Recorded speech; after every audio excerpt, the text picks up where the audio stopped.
petit résumé de la dernière fois. Nous retrouvons nos trois investigateurs, l'agent Tally, Richard Von Litterman et Edward McVoy, alors qu'ils enquêtent sur le passé du défunt Walter Wilson, un magnat de la pharmacie décédé quelques mois avant, qui semble avoir été traumatisé par un événement mystérieux en 1924. Ils ont été envoyés dans cette enquête par la fille du défunt, Janet Winston Roger, orpheline, mais aussi veuve de son défunt mari. La première piste les mène à Savannah, en Géorgie, USA. Vous rencontrez un certain Douglas Henslow, un ancien associé de Winston qu'il découvre interné au sanatorium de Joy Grove.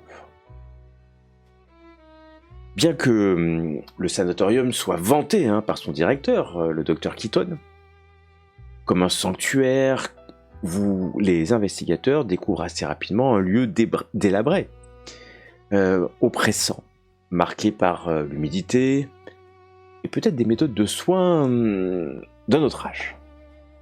Mais voilà, alors qu'il visite les yeux, McVoy est frappé par une vision troublante.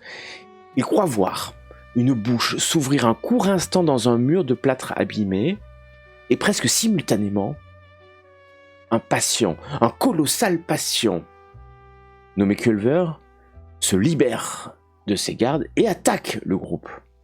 Au cours de la mêlée, furieuse, Culver va mordre violemment McVoy au cou et au mollet, avant d'être maîtrisé par ses collègues et par les renforts des infirmiers. Et les coups de canne de Richard, ne l'oublions pas. Le docteur Keaton est extrêmement mal à l'aise et s'excuse pour cet incident inhabituel. Mais voilà qu'il accepte donc de laisser nos trois investigateurs seuls avec le patient nommé Douglas Henslow. Celui-ci, fatigué par ses années d'internement, va révéler une partie de son histoire. Les investigateurs vont parvenir à découvrir que, dans une histoire fragmentée, terrifiante, qu'en 1924, ce Douglas Henslow faisait partie d'un groupe de 5 personnes. Walter Wilson, Catherine Clark, Vince Stark, un certain Kuhlman et Douglas Henslow, engagés dans une chasse sacrée, pourrons-nous dire, contre le mal. Et que, à Los Angeles, s'est déroulé des faits terribles. Leur traque les a menés vers une ferme au nord de Los Angeles, où un groupe, une secte peut-être, préparait quelque chose d'impossible. Il y a eu un massacre lors d'un assaut contre cette ferme, contre cette grange. Et tout a basculé dans l'horreur avec des feux, du cri, des coups de feu. Douglas avoue peut-être à demi-mot dans son délire avoir même peut-être tué des personnes et Catherine Clark dans la confusion. Seuls Douglas et Walter Winston semblent avoir survécu physiquement à cet enfer. Bien que Douglas, depuis, est hanté par une sombre vision permanente.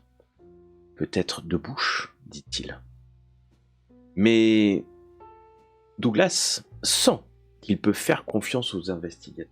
Oui, la psychologie de Richard a fait des siennes. Et grâce à ces mots bien choisis, Douglas Henslow va leur confier un mot, afin qu'ils puissent continuer leur investigation et peut-être découvrir la vérité. Et ce mot est un mot pour l'homme à tout faire de sa résidence, lui demandant de les aider à chercher des notes et des dessins qu'il aurait peut-être dissimulés. Peut-être est-ce le mot? Oui, puisqu'il est en délire quand même, et les investigations ont bien noté qu'il est en plein délire. Alors qu'il quitte le patient, le docteur Keaton va révéler aussi l'existence d'un second patient. Ils en avaient déjà entendu parler car il y a eu un pugilat entre ce second patient, un certain Edgar Job, et Douglas Henslow, alors qu'Edgar Job était venu le visiter. Ce Job a été arrêté et finalement interné dans cet hôpital psychiatrique où, semble-t-il, il partage les mêmes délires traumatiques que Douglas. Nous nous étions arrêtés alors que le groupe quitte le sanatorium, descendant les marches, et que l'agent Ali se sent peut-être observé depuis la fenêtre du bâtiment, tandis que McVoy repère une silhouette cachée derrière un buisson qui semble les épier. McVoy s'approche et écarte le buisson pour voir qui est derrière. Et il n'y a personne derrière ce buisson qui cache un mur, en fait, un mur de l'hôpital, du sanatorium. Il n'y a personne, McVoy. Mais tu regardes le mur et quelques instants, des yeux semblent se dessiner sur ce mur. Encore des yeux qui t'ont regardé fixement, lumière rouge, mais ça a disparu d'un coup. Et tu regardes le mur, mais il n'y a personne. Tu te sens plus du tout épié. Derrière. Là, instinctivement, j'ai un cri. Tu cries. Oui, un mouvement de recul, là, je suis perdu, là. Alors, vu que j'avais semblé voir, il m'avait semblé voir quelque chose. Quand je l'entends crier, en fait, je bondis vers toi et en fait, je me précipite vers toi et je dis qu'est-ce qui vous arrive, McAvoy? Qu'est-ce qui se passe? Je comprends plus là. Je comprends plus. Là, ça fait 2 fois que je vois des choses. Je vois des choses sur les murs. Ça fait 2 fois. Il y a des choses. Comment ça? Je m'approche pour regarder du coup le mur en question. Alors, mais il n'y a rien sur ce mur. Enfin, il y a un mur. Si tu préfères, à l'intérieur de l'hôpital, comme j'ai vu qu'il y avait de la moisissure, je pensais que c'était la moisissure qui m'avait fait délirer. J'avais vu comme une bouche. Mais cette fois-ci, on n'est plus dans l'établissement, on est dehors. Et là, je viens de voir des yeux. Enfin, c'est un mur, je veux dire. Regardez bien, là, je touche le mur, regardez, c'est lisse. Enfin, d'accord, il y a des aspérités, ça peut faire penser à une pareidolie, mais quand même.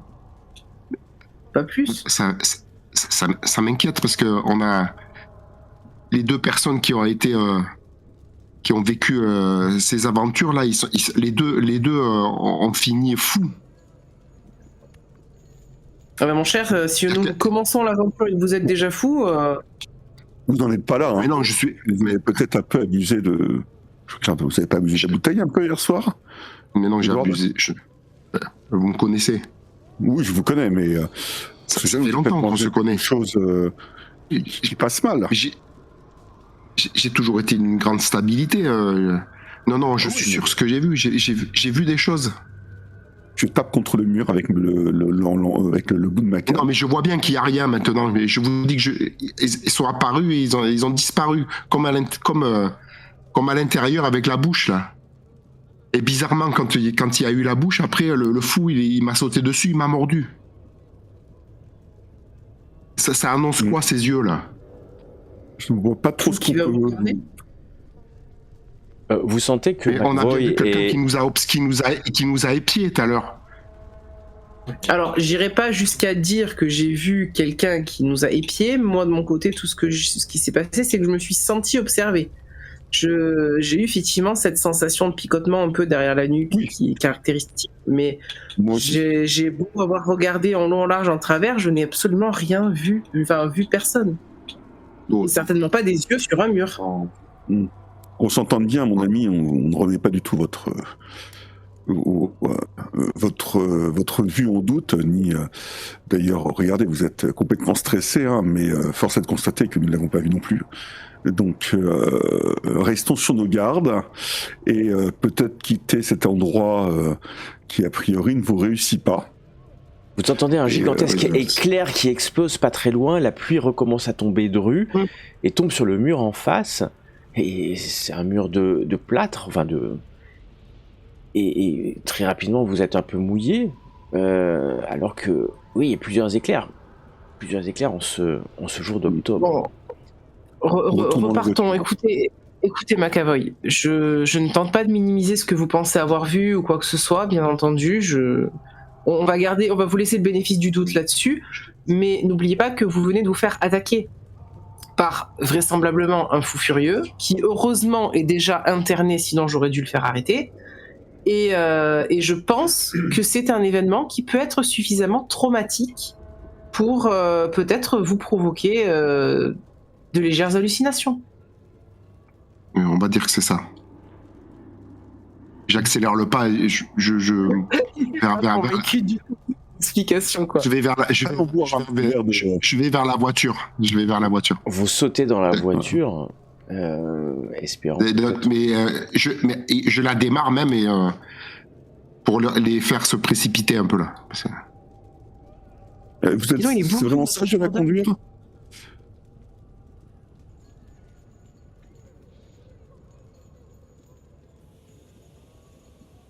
Vous voilà dans la voiture. Bon.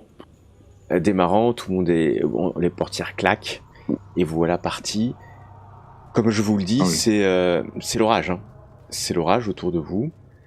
Alors que vous quittez les gravillons et la rue, enfin la ruelle, l'allée plutôt, qui descend jusqu'à l'extérieur, et vous retrouvez dans les rues de Savannah, mais plutôt la banlieue de Savannah, puisque nous sommes en octobre, malgré le fait qu'il pleuve, il fait encore doux à Savannah en cette période de l'année. N'oublions pas que nous sommes en Géorgie et que la température n'est pas froide. Hein. On est sur peut-être même ce qu'on pourrait appeler un orage presque équatorial. Peut-être une monte. D'ailleurs, vous commencez à suer à grosses gouttes entre la chaleur. Et McVoy, pour être très honnête, toi aussi tu sues, mais pas que de chaleur. Alors que dans le rétroviseur, tu vois l'hôpital disparaître au coin. Tu peux pas t'empêcher d'imaginer ces deux points dans les murs et cette bouche qui te happait, et surtout le bruit de la bouche. Parce que les yeux n'ont pas fait de bruit, mais la bouche, tu te rappelles, elle te parlait en fait. Elle te parlait, c'était sûr. Mais voilà que maintenant que tu roules, tu te détends, vous êtes loin, et vous vous dites où allez-vous ? Oui, mais je me concentre surtout. Il est quelle heure à peu près? On est resté combien de temps le matin, vous êtes assez le temps de rentrer, de discuter, il est un peu avant midi. Écoutez, allons déjeuner et rendons-nous à la résidence de notre ami. Voyons s'il y a des choses que nous pouvons nous glaner. On n'a qu'à se rapprocher le plus possible. Dès qu'on trouve un établissement pour manger, on s'arrête. D'ailleurs, je lui tends ma petite flasque de whisky que j'ai fait remplir d'un bon whisky à l'hôtel avant de partir. Prenez, ça vous redonnera un petit peu de vigueur. Il me faudra plus que ta petite flasque, mais bon. Une gorgée suffira. Bon. La colle n'est pas encore interdite, mais je pense qu'elle sera interdite un jour en conduisant. Agent Tali, tu ne peux que noter... Agent Tali, tu ne peux que noter que c'est la première fois que tu entends Edward McVoy tutoyer Richard Von Etterman. Alors, vous allez vous arrêter dans des restaurants, il y en a beaucoup par ici, et d'ailleurs c'est un peu plus calme de fait, puisque vous arrivez dans un lieu beaucoup moins angoissant, devrons-nous dire, que l'hôpital. Voilà que vous vous installez, qu'on vous sert de quoi manger et que vous restaurez à la fois le corps et l'esprit de nourriture. Ensuite, après avoir bien mangé, à moins que vous y discutez pendant ce déjeuner, bien sûr, il me faudra votre prochaine destination. Est-ce que vous en pensez on va chez à la résidence chez la maman du coup de Monsieur Henslow. Je pense que c'est mieux. Ouais. Vous avez l'adresse, hein? Oui.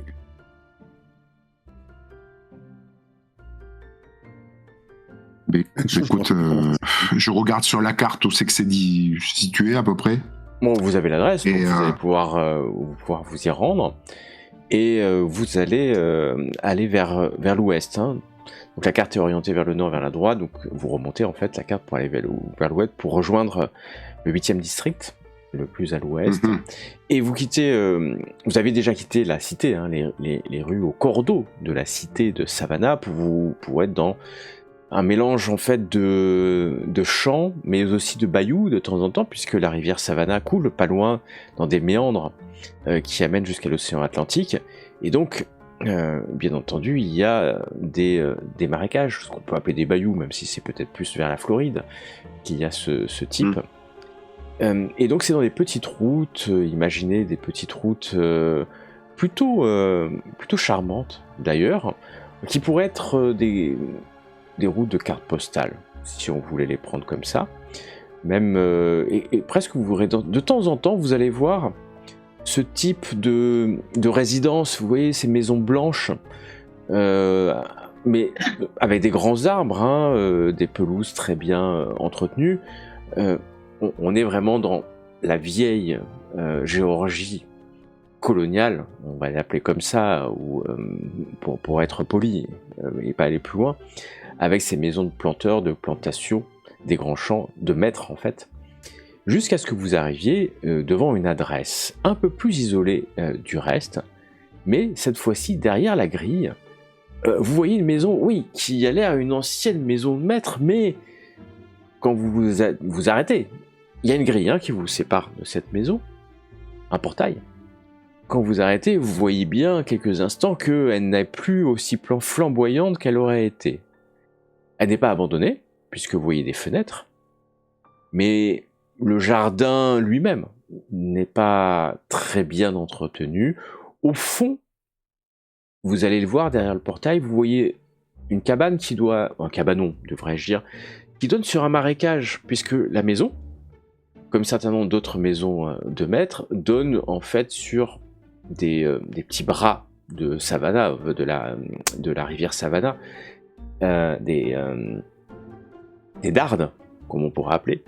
Et il y avait peut-être à l'époque une cabane de pêcheurs, un ponton pour mettre un petit bateau.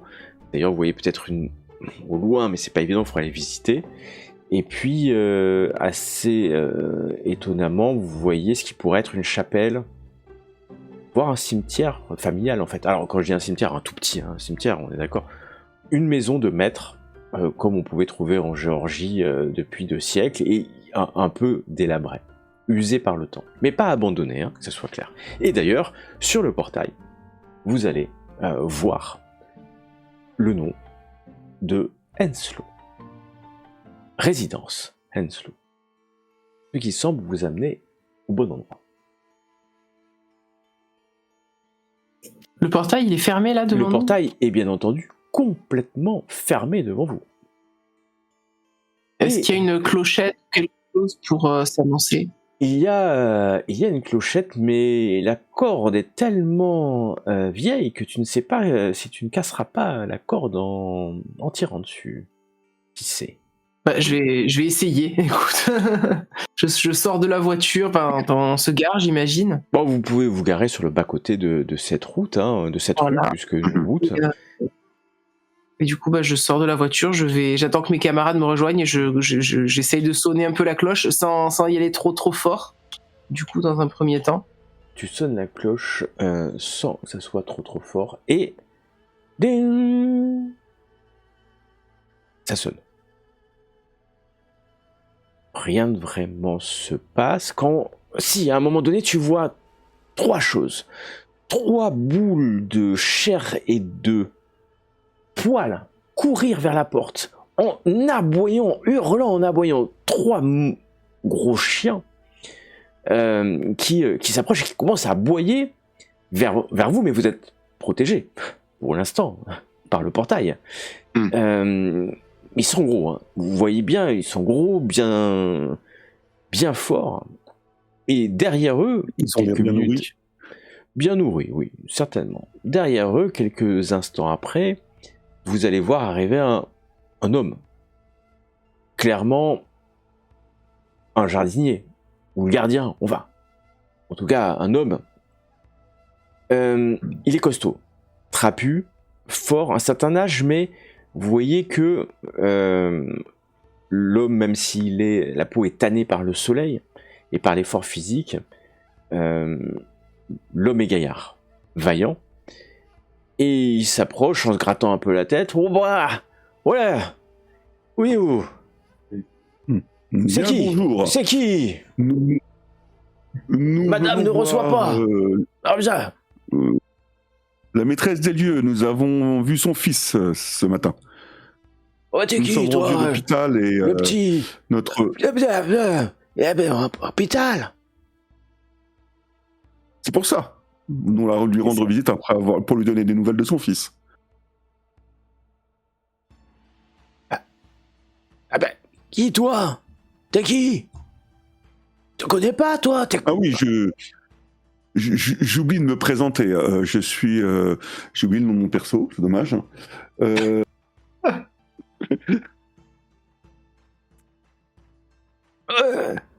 Tu t'oublies, petit. Petit. Alors, y a pas de visite, monsieur. Allez, Douglas. À l'hôpital. Monsieur, nous avons une lettre de votre maître. Ah, il tend la main à travers le portail, hein. Je lui passe à sûr qu'il sait travers lire. les barreaux. Tu vois sa main et la carrure de sa main. L'homme est vraiment d'une carrure bien supérieure à vous. Et d'ailleurs, quand tu mets ta main à côté, tu dis, mais punaise, il pourrait te broyer la main juste en serrant. Et d'ailleurs, le papier paraît ridicule, en fait, dans ses mains. Alors, un instant, tu te demandes si... Il sait lire. si il sait lire. C'est exactement ce que tu demandes. Alors que tu tends, j'imagine, ce mot-là. Oui. C'est ça, hein. Ces personnes enquêtent sur mon affaire. Alors c'est écrit à la main, hein, de Douglas, et l'homme vous regarde, il relit. Oh, coopérer. Bon, ça c'est Douglas.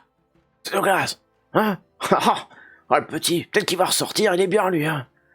Puis c'est le dernier, de toute manière, c'est le dernier. Enfin, il est bien. Bon, vous êtes des amis. Enfin, vous en des amis, en tout cas, vous l'aidez. Je sais pas si ça va l'aider. Le petit, il faut peut-être pas l'aider. Pas l'aider, lui, pas l'aider. Hein? Allez. Alors, il dit aux chiens, il siffle les chiens qui se reculent, qui viennent s'asseoir derrière lui, alors qu'il cherche des clés dans sa poche. Il va sortir quelques clés, il va ouvrir le portail, qui a pas dû être ouvert depuis longtemps. Oh, allez, rentrez, hein. Rentrez. Mais, pas trop de bruit. Elle dort. Ah bah madame, ouais, elle dort, hein. Alors il murmure alors que vous êtes à 100 mètres, hein, de la maison. Oh, toi, petit, c'est Richard. T'as un drôle d'accent. Ça. Tu viens pas d'ici. T'es pas de Georgie, toi. Non, mes parents viennent d'Europe. Ah, t'es un étranger. Bon, ça arrive. Dame, mes hommages respectueux, hein. Bah, Enchanté. Je suis l'agent Talassi Wolf. agent des impôts. Non, agent fédéral. Vous me rassurez. Agent fédéral. Agent fédéral, mais en congé actuellement. Agent fédéral. Eh, vous êtes flic, quoi. Oui, si vous voulez. C'est un raccourci, mais oui. Ah. Moi, j'ai eu un fils. Il était comme vous. Il était poulet, quoi. Et puis, il a mal tourné. Hein. Il a tourné avec les mecs au chapeau pointu, puis un jour, il s'est fait buter lors d'une ratonnade. J'avais dit d'éviter d'y aller. Et vous étiez de bon conseil, visiblement. Oh, et je peux dire, c'était mon deuxième fils, il était comme par Dieu. Tous ces groupes-là avec les cagoules, faut les éviter. Ils sont cons aussi. Je hoche la tête quand il dit ça. Les temps ont changé, ma petite dame. Hein. Ouais. Il y en a beaucoup ici. Alors, il regarde un peu la maison à droite, qui doit être à 300 mètres. Oui. Oui. Ouais. Alors lui, je sais que son fils, il en est, puis lui, il en a été. Hein. Il regarde à gauche, la maison à gauche. Puis lui aussi. Putain. Ouais. Ah. Ah ouais. Vous êtes bien entouré. Oh bah, c'est sûr que on n'est pas embêté par... Bah voilà, hein, on n'est pas embêté ici. Puis, vous êtes blanc, donc il n'y a pas de problème. Je suis blanc. Bah, on est blanc de père en fils. Eh oui.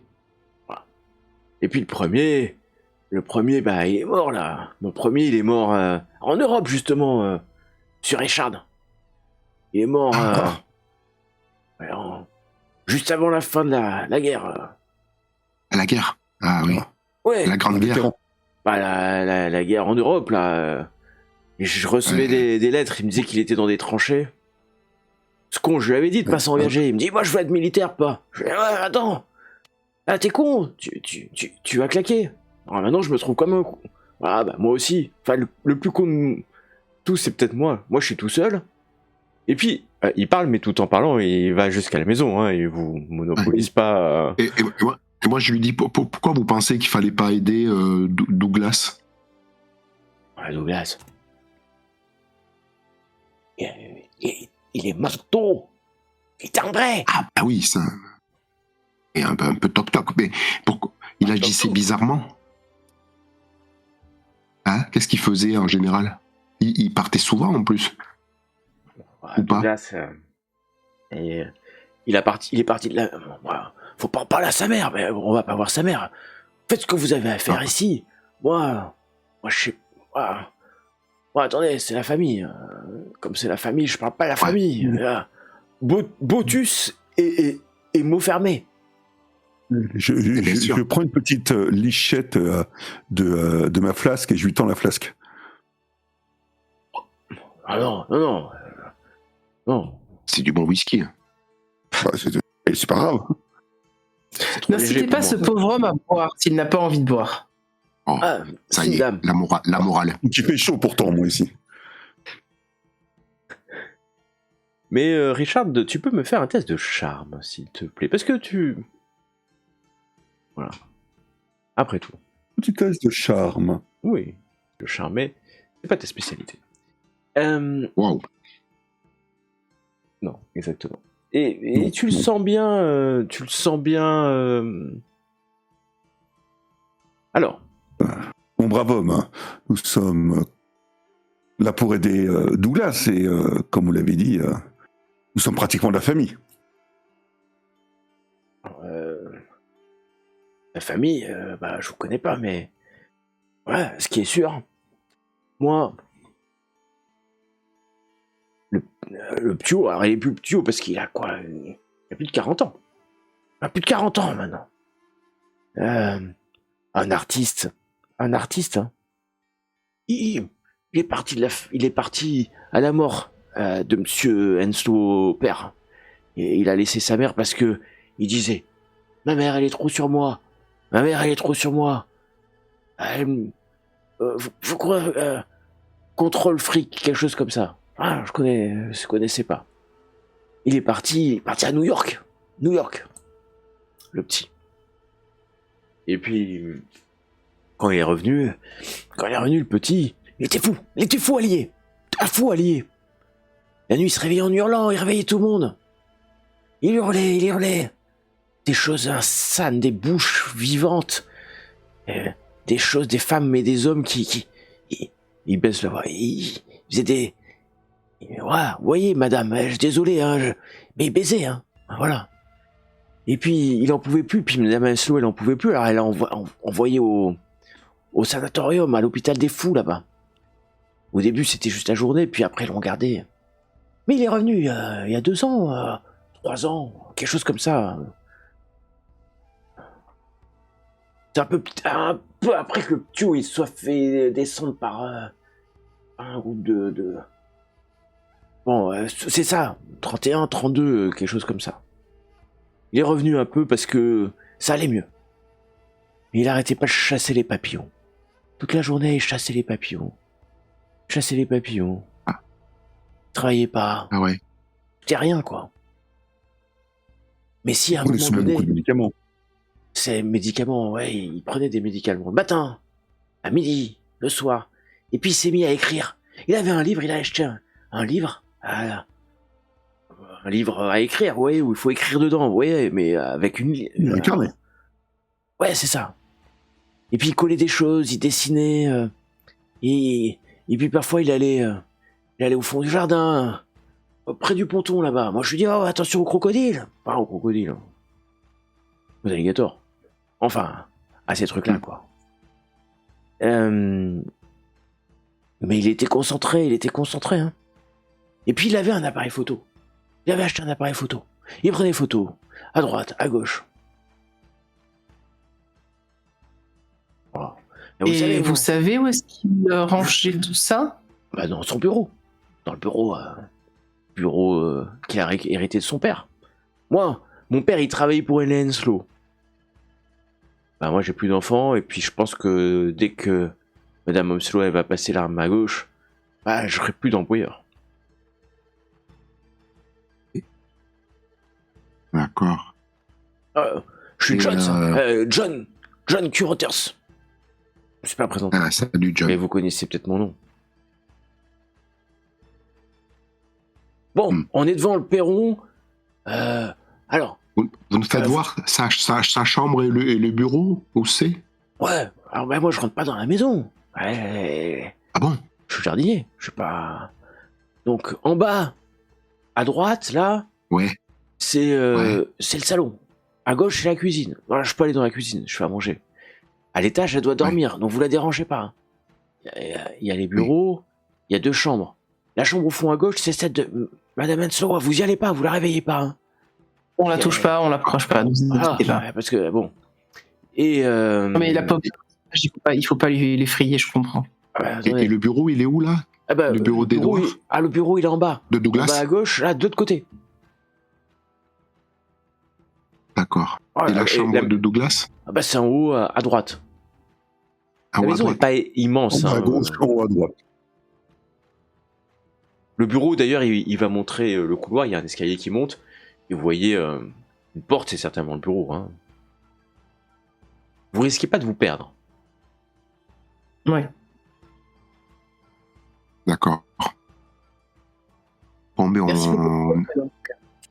à tout à l'heure, John. Oui. Quand vous avez fini, vous ressortez à la porte. Moi, j'ai dit à mes chiens que vous êtes sympa, hein. Ils vous sauteront pas dessus. Hein. Mais bon. Vous restez pas loin. Il va vous montrer la cabane. Vous aviez vu, hein, maintenant que vous l'avez vu un peu plus. C'est une espèce de cabane qui est pas loin du marécage, hein, en vrai. Et alors quand j'ai une cabane, ouais, c'est une cabane. Hein. Ça ressemble à une cabine près du marécage, et c'est là où il vit. D'accord. Voilà. C'est pas très accueillant, mais et c'est simple. Hein. Il n'y a pas l'eau courante, c'est sûr. C'est une cabane. C'est une cabane. Une cabane. Donc quoi? Mais vous gardez vos chiens avec vous? Ils sont dans la propriété. Vous inquiétez pas, t'inquiète pas. Petit, là. T'as une belle moustache, toi. Je sais. Oh, vous êtes classe, quand même, hein, pour des amis d'Henslow. Il était pas mal non plus. Pourquoi tes amis étaient moins présentables que nous? Ça n'a jamais été un grand ami. Il a jamais eu beaucoup d'amis. Il était avec les gars du coin. Les Henslow, c'est une longue histoire, mais leur père Henslow, le père de Douglas, il a perdu beaucoup d'argent. Et donc, ça a ruiné un peu la famille. Bon, et il est parti, il n'y a pas d'héritage. Bon, voilà, allez, traînons pas parce qu'il se fait bientôt le milieu de l'après-midi. Et puis regardez là, vous voyez les nuages? Oh là, ça va tonner là. Ça va tonner, je vous donne pas plus d'une demi-heure avant que ça tonne. Et madame, elle dort jusqu'à quelle heure en général? Voilà, c'est la sieste de l'après-midi. Elle va se réveiller plus tard, elle mange puis elle retourne au lit. D'accord. Ah d'accord. Oui. Et vous l'avez vu quand la dernière fois? Ce matin? À midi, d'accord. Je lui ai fait une petite omelette, là, comme je fais avec... voilà. D'accord. Parce qu'elle fait plus à manger. Hein. Ah oui. Ok. À tout à l'heure alors. Ah ouais, vous appelez, attention parce que ça va tonner, hein. Je vous dis, je sens, vous voyez les nuages là-bas? Ils viennent directement sur nous, hein. D'accord. On va Bon. faire attention. Et puis vous le voyez repartir dans sa cabine qui est à 100 mètres. Hein. C'est pas juste à côté. Voilà. Et donc il faut quand même pas 2 minutes, mais quelques secondes pour rejoindre la cabine. Et il vous laisse sur le perron, la porte ouverte. Hein. Ce qui montre la confiance qu'il a dans le message de Douglas. Hein. Complètement. Eh bien, allons-y. Je pense que c'est déjà pas mal si on va voir la bibliothèque. Si on n'y trouve rien, la chambre. Mais il ne faut pas oublier ce qu'il nous a dit que... C'est le bureau, c'est... Carnet. Oui, mais le carnet qu'on cherche, a priori, il serait caché. Donc bien caché. Peut-être. Je pense qu'il est dans sa chambre. Gros pont. Mais je sais pas. Parce que, tu sais, je lui dis dans votre chambre et il a pas dit non. Alors, je sais pas. Bah, maintenant, il n'allait pas dire oui ou non. Il veut pas. Je pense qu'il n'a pas voulu nous donner d'indications réellement, de façon à ce que on se montre digne, entre guillemets, comme il nous avait dit. À mon avis, c'est pour ça. De toute façon, Richard, vous voyez qu'il est un peu excité, et d'ailleurs il vous dit, bon, arrêtons de tergiverser, allons voir cette vieille masure qui n'a pas été visitée depuis longtemps. Ça va être sympa. Et tu remarques, Edouard, ce petit signe d'excitation d'une visite qui Là, pour lui n'est pas forcément que la recherche d'un carnet. Ouais, et ça me remonte le moral. Je me dis, ça y est, Richard, le brocanteur, est de retour. Ça fait... Richie la brocante, on l'appelle. C'est ça. Et vous là rentrez dans cette maison. J'ai un cousin français qui s'appelle Louis. Moi, ce que je vais vous dire, moi, je préfère que vous alliez à la bibliothèque parce que ça, c'est pas mon truc, c'est pas mon point fort, là. Vous voyez? Moi et les livres, je suis capable de vous sortir un livre pour enfants en pensant que c'est un vieux grimoire. Alors, bon, d'ailleurs, vous n'avez pas remarqué que, chose bizarre, c'est que le jardinier, je n'ai rien contre les jardiniers, hein. C'est Lily. Oui. Ou alors il a fait semblant. On peut être très fort, mais non, il a reconnu, il a dit vous fait confiance et tout. Non, il a lu, hein, je pense. C'était rare pour un jardinier. Je ne sais pas, peut-être que vu que c'est une famille à la base, certainement un minimum lettrée, ils veulent que leur personnel le soit aussi, ça ne me semble pas particulièrement. Écoute, je sais pas pourquoi les gens d'ici, ils ont l'air de bien connaître la météo. Je me dis que je vais pas traîner, vous voyez. Bon, bah, vous allez à la bibliothèque et vous regardez ce qu'il y a. Ouais. Vous rentrez, alors il n'y a pas de bibliothèque, hein, il y a un bureau. Mais en tout cas, quand vous rentrez dans le hall, ça craque. Alors vous voyez que c'est propre quand même, c'est-à-dire que... Mais la peinture est décrépite. Il y a quelques tableaux abîmés par le temps, mais quand même on doit s'occuper des lieux de temps en temps. Et vous marchez, vous voyez à main droite un salon qui a connu certainement une meilleure époque, dont le lustre est usé, la table n'est pas servie, tout est vide, et à main gauche une cuisine, c'est là où les repas sont préparés, vous sentez encore d'ailleurs l'odeur de... On a préparé un repas il n'y a pas longtemps. Il y a la vie ici, hein, c'est sûr, qui confirme les dires de John Curators. Et vous allez ouvrir une porte qui va vous amener en fait jusqu'à un bureau. Le bureau, pour le coup, n'est pas du tout vieux. C'est comme si on l'avait rénové il y a peu de temps. 1 ou 2 ans peut-être. 3 ans. Il donne sur le jardin à l'arrière. Vous allez allumer les lumières et voir en fait un bureau qui a été laissé à l'abandon. Comme si on était en train de travailler et qu'on a laissé des bouts de papier de ci, de là. Vous voyez un drapeau au fond que vous reconnaissez, l'histoire est telle que ça ressemble à un drapeau confédéré. Peut-être avec quelques livres dans une bibliothèque. C'est pas une grosse bibliothèque, hein, c'est pas une bibliothèque, c'est un bureau avec des livres. Et une chose que vous pouvez voir directement, enfin 2 choses plutôt, c'est que il y a du matériel dans un coin du bureau. Encore une fois, le bureau a été rénové. Hein. Douglas, peut-être il y a 2 ans, a réinvesti un peu les lieux où était son père qui avait un bureau plus propre. Mais dans un coin, il y a du matériel. Vous voyez une lampe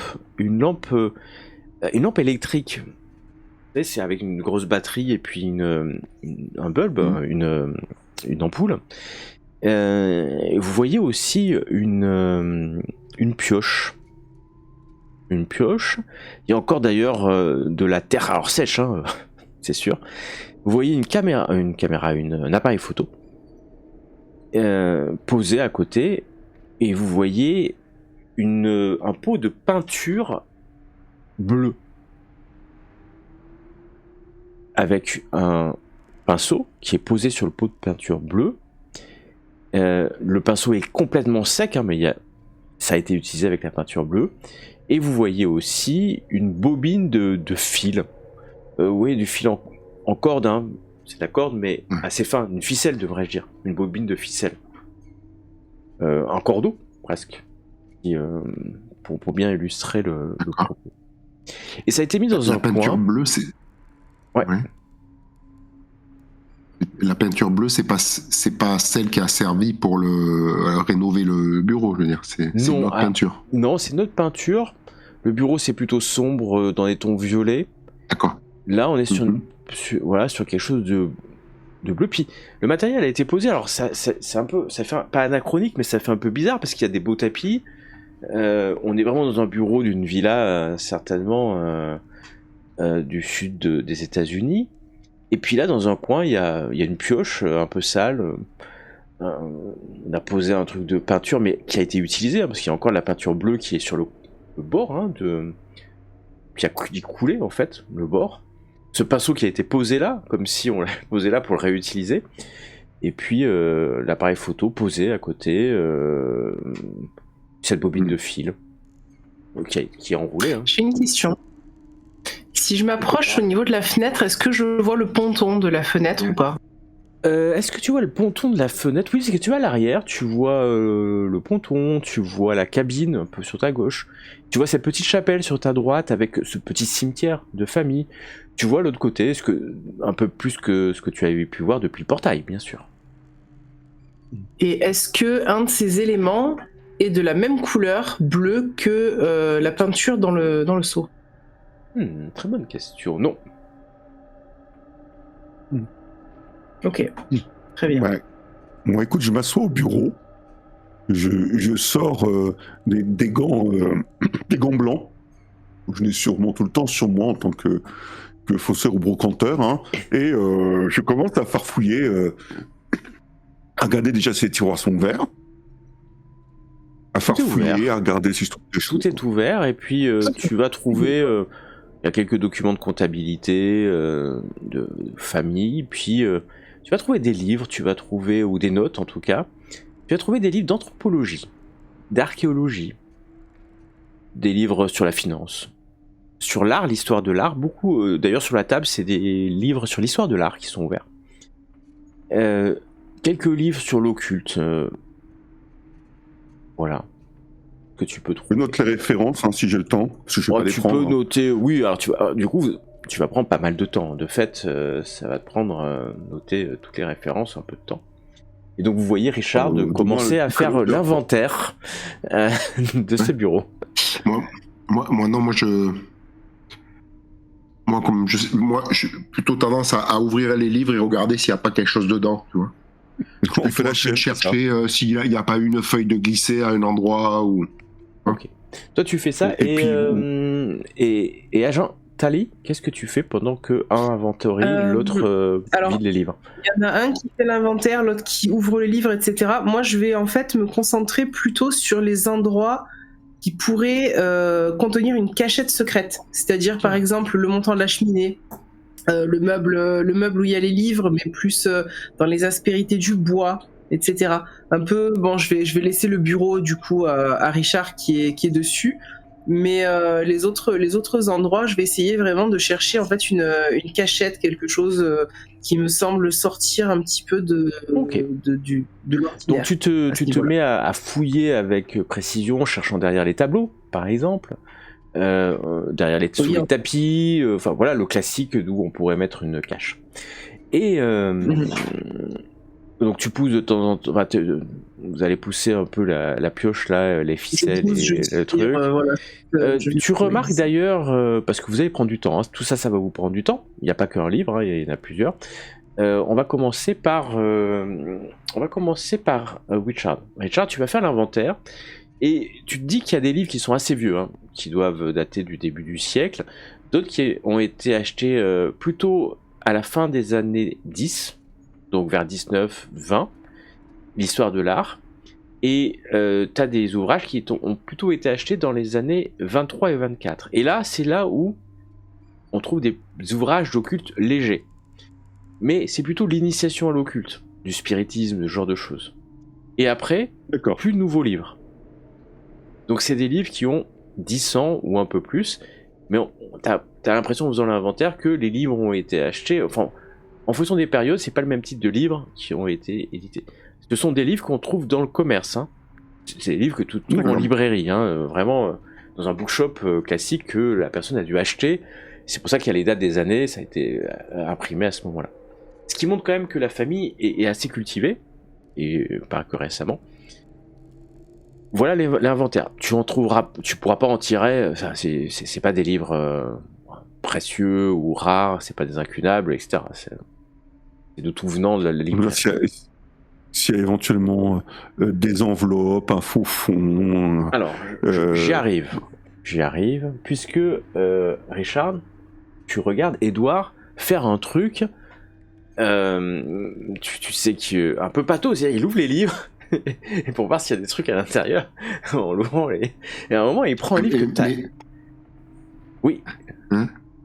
Par contre, je les laisse ouverts. Je fais attention à les relaisser ouverts à la même page. Ouais, puis tu peux en ceux qui sont ouverts pour savoir la logique de ce qu'il a voulu, ce qu'il étudie en fait. Ouais, il était sur l'histoire de l'art. Ça c'est sûr. Et dans les livres que tu prends, à un moment t'en prends un, tu le secoues pour voir un peu ce qu'il y a, et tu vois une photo tomber en fait. Elle tombe au sol, et tu regardes le livre, parce que tu l'avais pris un peu peut-être machinalement, en disant bon voilà, je vais regarder ce qu'il y a dans le livre. Et tu vas donc voir un livre qui pour toi peut-être te dit pas grand chose, mais ça a l'air d'être un livre sur l'occulte. Pour sûr, et qui s'appelle Communion Rites of Victorian Death Cults. Donc les rites de communion de l'époque dans l'époque victorienne pour les cultes sur les morts, donc un truc lié à Isis peut-être. Et c'est clairement l'auteur, c'est Francis J. Pickering, et l'ouvrage a été imprimé ou réalisé en 1912. Et donc t'as fait tomber en l'ouvrant, hein, une photo. Et elle représente quoi cette photo? Tu ramasses, tu regardes le sol, tu regardes la photo, puis tu prends la photo, mais clairement, qu'est-ce qu'il y a sur cette photo? Bah en fait, c'est aussi clair que tu es dedans. Ce que tu es en train de voir, c'est une photo de la demeure d'Henslow. C'est ça que tu es en train de voir. Tu vois que c'est pris, tu sais pas trop d'où c'est pris de l'extérieur, hein, c'est sûr. Côté rivière, on dirait. Côté bayou, effectivement. Et puis machinalement, tu vas aussi, si tu le souhaites, mais tu vas le faire machinalement, il n'y a pas de problème. Tu vas tourner la photo et tu vas voir qu'il y a des inscriptions à l'arrière. À l'arrière, c'est bon, je les mets. À l'arrière de la photo, il y a écrit 2 Gwent, 3 John and Maui, 4 Zachariah and Millicent, 5, back to 1.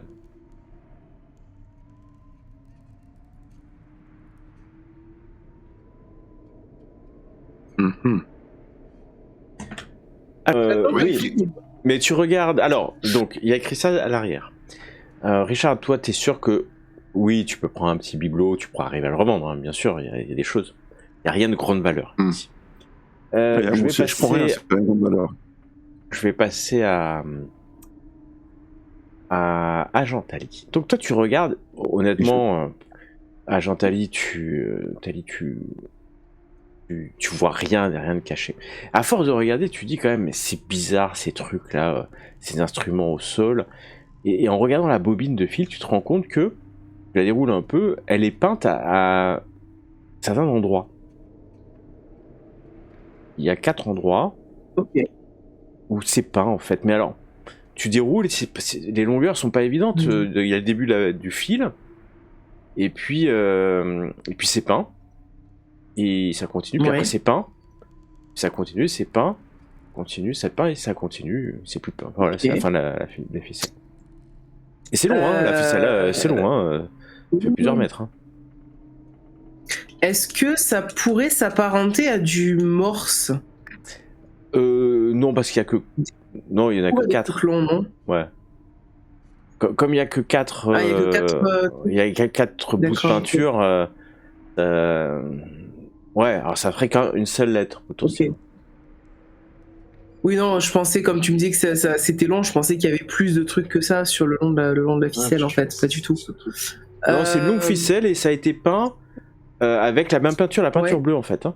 Et donc, c'est une grosse marque, hein, la peinture bleue. Hein. Ça semble totalement aléatoire, les trucs, complètement aléatoire, liés. Ouais. Ah, c'est complètement aléatoire. Alors, tu commences à mesurer, c'est pas le même nombre de mètres. Voilà, c'est à 4 endroits. Et là, différents. dans la pièce, il n'y a rien qui a été peint en bleu. Ah non, il n'y a rien qui a été peint. Et honnêtement, la ficelle, tu peux faire largement le tour de la pièce avec, hein, voire plus. Hein. Ok. Je me dis que ça doit correspondre peut-être à, enfin, indiquer un emplacement de ce qu'on doit trouver peut-être. Mais il y a une pioche. Ouais. C'est quoi? Tu veux dire quoi, Richard? J'ai dit ouais, il y a une pioche. Donc. Il y a une pioche. Oui, il y a une pioche, donc il doit y avoir quelque chose quelque part. Ou alors le jardinier, c'est plus simple, hein. Oui, parce qu'il a sûrement dû le voir faire quelque chose. Hein? Peut-être. Ouais. Parce que soit ça sert à mesurer quelque chose, est possible. C'est-à-dire ça va être tant de pas dans une direction, ou alors faut mettre la ficelle en partant d'un point, aller dans une direction jusqu'au premier marquage bleu, puis aller dans une direction, mais quelle direction, comment faire ça? Après, ça serait un peu compliqué à trouver comme ça. Ou là, juste délimiter quelque chose, hein, ça se trouve. Ou juste délimiter quelque chose aussi, c'est possible, on sait pas. Ouais. Parce que t'as un peu d'occultisme, je crois. T'es la seule à avoir un peu d'occultisme ou... Oui, j'en ai pas beaucoup, mais effectivement, j'en ai un petit peu. Je peux te demander un test afin de voir si tu identifies ce livre un peu plus. Tu peux peut-être identifier ce livre qui est tombé. Voilà. Non. Donc, récapitulons. Vous êtes dans cette pièce. Du livre est tombée cette photo recto verso avec la photo en face de la résidence Henslow. De l'autre côté, 2, 3, 4, 5, back to one. À force de regarder la photo, vous allez vous rendre compte qu'il y a un 1 écrit en filigrane, pas en filigrane, gratté sur la photo à l'avant. 1 côté face, sur la photo, 2, 3, 4, 5 à l'arrière. Il y a ce livre, Communion Rites of Victorian Death Cult, qui vous dit pas grand-chose, 1912, mais qui a l'air d'un livre d'occulte, hein, et d'intérêt pour le coup. Alors même si toi, Richard, tu ne saurais pas l'évaluer, il est peut-être d'intérêt. Et puis il y a ce matériel-là, pelle, pioche, appareil photo. Bah, avec l'appareil photo, c'est avec certainement ça qu'il a pris la photo. Et la peinture et cette bobine de fil sur laquelle régulièrement, à 4 endroits, il y a des marques de peinture. Alors, Que faites-vous? déjà, le livre, on va peut-être le récupérer. Oui, Parce qu'il y avait la photo et le livre, on le récupère déjà. Mhm. Et ensuite, il faudrait qu'on arrive à retrouver le jardinier pour lui demander s'il a vu Henslow à un moment donné bidouiller quelque chose avec la pioche, la peinture, la ficelle, ou il lui aurait peut-être demandé de faire quelque chose avec. À voir. Ça peut être intéressant de lui poser la question. Ouais. Le temps que vous alliez trouver le jardinier, moi je vais continuer à fouiller quand même dans le bureau. Il avait un soi-disant carnet, donc Bah, c'est ça qu'on cherche. Moi, je pense qu'il doit être, il est en lien avec cette ficelle, ce carnet. moi je vais essayer déjà de regarder déjà s'il y a quelque chose, dans les tiroirs, s'il y a des trucs Alors, dessous. L'agent Tally a tout fouillé. Hein. L'agent Tally, tu l'as vu, elle a passé une Ouais. demi-heure avec vous à fouiller. Pas un avait carnet trouvé, ouais. intéressant. Mm. Et t'es sûr d'une chose, c'est que... Mais vraiment, vous allez retourner... Si c'était là, ou s'il y avait une cache, vous l'auriez trouvé. Vous en êtes sûr. Du coup, la fenêtre que l'on voit au fond du bureau, c'est celle qui mène à l'arrière de la maison. Exactement. Je vais l'ouvrir, je veux savoir si ça ressemble vraiment à la maison en fait. Ouais, c'est la maison. Enfin, si je me Alors, mais t'es recule sûr, un peu. hein, la photo en noir et blanc et la maison. Alors, elle est dans un certain angle, hein. C'est pas exactement là. Mais Ouais. c'est la Ah, mais elle est vue pas un dans peu le même plus état loin. que la maison. Ah, si. On dirait Ah qu'elle ouais, est abandonnée. En fait, Non si, elle est. Alors, la photo est mal prise et il n'y a pas trop de lumière, Mm. mais la maison n'est pas abandonnée, mais elle est délabrée, mais comme depuis le début, hein, vous l'avez vu. L'effet noir et blanc te D'accord. donne une impression de plus de délabrement, mais en vrai, non. C'est la même maison. D'accord. Oh, je suis d'accord avec toi, c'est bien d'aller. On va essayer d'aller voir le jardinier. Oui, c'est bien. Richard. Il y aura peut-être des questions et des réponses qu'on n'a pas. Non, Allez, sors. j'embarque le rouleau de la machine à écrire en partant. Hein.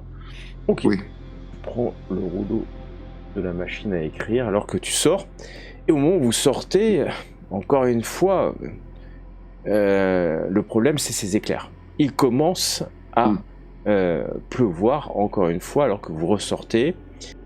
La suite, la prochaine fois.